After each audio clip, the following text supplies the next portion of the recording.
ஒரு ஸ்கொயர் பிளேட்டும் ஒரு சர்க்கிள் பிளேட்டும் ஒரே மெட்டீரியலில் செஞ்சுருக்கிறாங்க. ஸ்கொயர் பிளேட்டினுடைய side length equal to circle பிளேட்டினுடைய டயமீட்டர்னு சொல்லியிருக்கிறாங்க.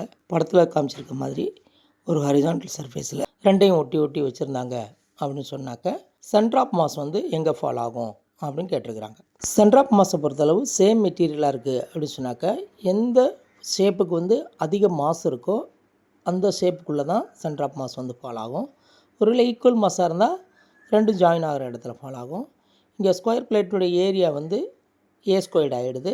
அதே மாதிரி சர்க்குலர் பிளேட்டினுடைய ஏரியா வந்து பார்த்திங்கனாக்கா 3.14 divided by 4 into A squared இருக்கும். That is less than A squared. அப்போ ஸ்கொயர் பிளேட் தான் அதிக ஏரியா இருக்குது. அப்போ சேம் மெட்டீரியலாக இருக்கிறதுனால எதுக்கு அதிக ஏரியா இருக்கோ அதுக்கு தான் அதிக மாஸ் இருக்கும். அந்த வகையில் ஸ்கொயர் பிளேட்டினுடைய இன்சைடுக்குள்ளே தான் சென்டர் ஆஃப் மாஸ் வந்து ஃபால் ஆகும். Option first 1 is the correct answer.